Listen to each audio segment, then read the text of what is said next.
Big boss హౌస్‌లో ఉన్నప్పుడు మనకి చాలా విషయాలు కొన్ని లైవ్ ద్వారా తెలుస్తాయి. కొన్ని ఎపిసోడ్ ద్వారా తెలుస్తాయి. ఎందుకంటే లైవ్‌లో చాలా జరుగుతుంది. దాన్ని మొత్తం ఎడిట్ చేసేసి మనకి ఎపిసోడ్‌లో వేస్తారు. కానీ మనకు తెలియని విషయం ఏంటంటే అసలది లైవ్ గూడా మొత్తం ఎడిట్ చేసి మనకు పంపిస్తారు.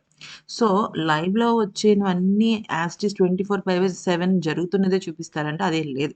వాళ్ళకి కావాల్సింది వాళ్ళు చూపించుకుంటారు. అక్కర్లేకపోతే వదిలేస్తారు. అదే లైవ్ పద్ధతంటే. అయితే ఈ క్రమంలో అసలు ఫినాలే రోజున ఇమ్ము అండ్ సంజన గారు ఎలిమినేట్ అయిపోయిన తర్వాత తనూజ అండ్ కళ్యాణ్ పరిస్థితి గురించి కళ్యాణ్ చెప్పడంతో చాలా షాకింగ్ విషయం బయటపడింది. తనూజ విపరీతంగా స్ట్రెస్ అయిపోయిందంట. ఎంతలా స్ట్రెస్ అయిపోయింది అంటే ఏదో తెలియని యాంగ్జైటీ తనలో పెరిగిపోయిందట.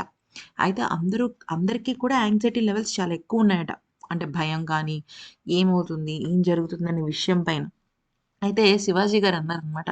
"నువ్వెందుకయ్యా నువ్వు విన్నర్ రేస్‌లో ఉన్నావని నీకు ముందే తెలుసా?" అనేసంటే అప్పుడు కళ్యాణ్ అన్నాడనమాట. "లేదు సార్ నేను మామూలుగా నాకు సార్ ఇస్తున్న హింట్స్ కానీ, నా గేమ్‌ని నేను అనలైజ్ చేసుకుంటే నాకెందుకో నేను విన్నర్ రేస్‌లో ఉంటానని నాకనిపించింది.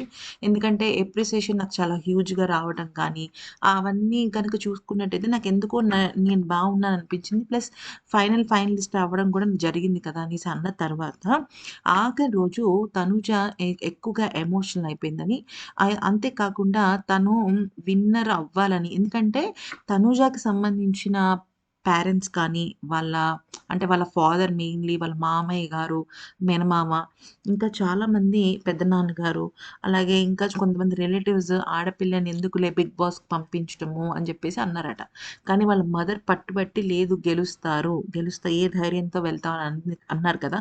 సో, ఆ ధైర్యంతోనే ఫ్యాన్స్ గెలిపిస్తారన్న ధైర్యంతోనే మా మమ్మీ నన్ను పంపించారు. సో, మా మమ్మీ చెప్పిన మాట నేను నిలబెట్టుకోలేనేమో అని భయంగా ఉంది అనేసేసి చాలా ఎమోషనల్ అయిపోయిందంట. Low BP వచ్చేసిందంట. సో, ఎప్పుడైతే వాళ్ళ పేరెంట్స్ కనిపించారో అంటే అప్పుడు అక్కడున్న కళ్యాణ్ కానీ, సంజన గాని మొత్తం ఆమెకి ఫుడ్ తినిపించి, టాబ్లెట్స్ ఏపించి, కూల్ చేసిన తర్వాత కొంచెం బావుందట. అయితే ఇక చివరిలో ఏమైందంటే ఇమ్ము ఎలిమినేట్ అయిపోయాడు కదా! సో, వీళ్ళందరూ ఏమనుకున్నారంటే ఇమ్ము టాప్ 3లో ఉంటాడు అని అనుకున్నారు. కానీ ఇమ్ము టాప్ 4లో ఎలిమినేట్ అయిపోయేసప్పటికి ప్రతి ఒక్కరికి టెన్షన్ పెరిగిపోయింది. అంటే అంత బాగా ఆడిన ఇమ్మునే అలా అయిపోయాడంటే మా పరిస్థితి ఏంటి అన్నట్టుగా అక్కడ సిట్యుయేషన్స్ చోటు చేసుకున్నాయి. అందరూ డెమాన్ పవన్ ఫోర్త్ ఎళ్ళిపోతారు అనుకున్నారనమాట. సో, స్ట్రెస్ ఇంకా పెరిగిపోయింది. కానీ వాళ్ళ మదర్ డబ్బులు తీసుకోవద్దు అని చెప్పడంతో తను తీసుకోలేదు. తీసుకోకూడదు అని కూడా అనుకుందట. కానీ ఏం చేయాలి అనే విషయం పైన క్లారిటీ లేదట. సో, ఆఖరి రోజున తన గురించి చెప్తూ ఎమోషనల్ అయ్యాడు కళ్యాణ్.